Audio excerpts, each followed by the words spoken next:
জানি জন্মাষ্টমীর ভ্লগটা দিতে ২টো দিন দেরি হলো, কিন্তু তাও চেষ্টা করলাম একটা সুন্দর ভ্লগ শেয়ার করার তোমাদের সাথে। সো আমার বাড়িতে খুব ছোট করেই জন্মাষ্টমীর পুজো হয়, আর সেই পুজোটা পুরোটাই আমি অ্যারেঞ্জ করি। আর মানে পুরো গোছানো গাছানির দায়িত্বতে আমিই থাকি। প্রথমে গোপালকে আমি স্নান করিয়ে নিলাম, দুধ, গঙ্গা জল, মধু, ঘি এসব দিয়ে। যেহেতু আমি একা হাতে ভিডিওটা তখন করছিলাম, তো ওই জন্য ভালো করে দেখাতে পারিনি। তারপর আমি আমার ৩টে গপু ভাই আছে, তাদেরকে সুন্দর করে সাজাচ্ছিলাম। আমি দুটো আমার আমার নিচের ঘরে যে ঠাকুরঘর, সেখানে দুজন থাকে আর একজন আমার ঠাকুর ঘরে থাকে।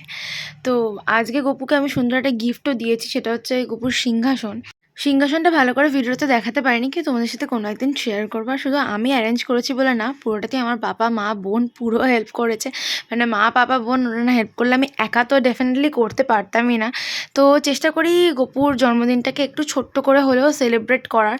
খুব বেশি বছর নয় যে আমি এই গোপাল পুজো করছি, খুব কিছুদিনই হলো আমি গোপাল পুজো করছি। ইভেন গপু ভাই আমার কাছে খুব স্পেশাল একজন। তো আমার জন্য ৩টে গোপাল, আরও অনেক আছে পিকচারের মধ্যেও, সবাইকেই মানে আমার অনেক ভালোবাসা।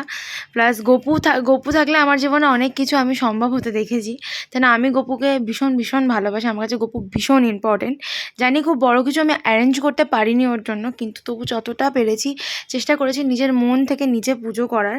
আর আমি মনে করি ভক্তিতেই ভগবান। তুমি চাইলে সেটা যে কোনো মূর্তিতে নিজে পুজো করতে পারো, এমন নয় কি যে অনেক বড় করে ব্রাহ্মণ ডেকেই পুজো করতে হবে, নিজেও পুজো করা যায় যদি মনে ভক্তিটা থেকে থাকে।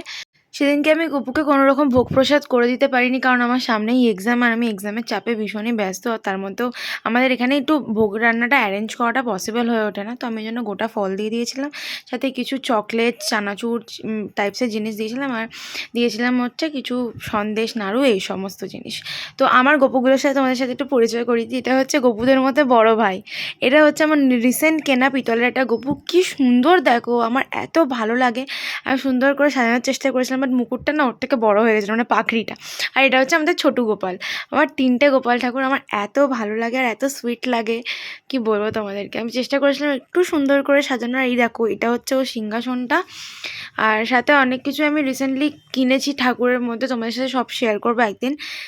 তো আজকের ভ্লগটা কেমন লাগলো কেউ জানাতে ভুলো না। আর আমাকে জন্মাষ্টমীর দিন কেমন লাগতো সবাই জানিও। ভালো থেকো, সুস্থ থেকো, এভাবে পাশে থেকো। Tata, love you guys.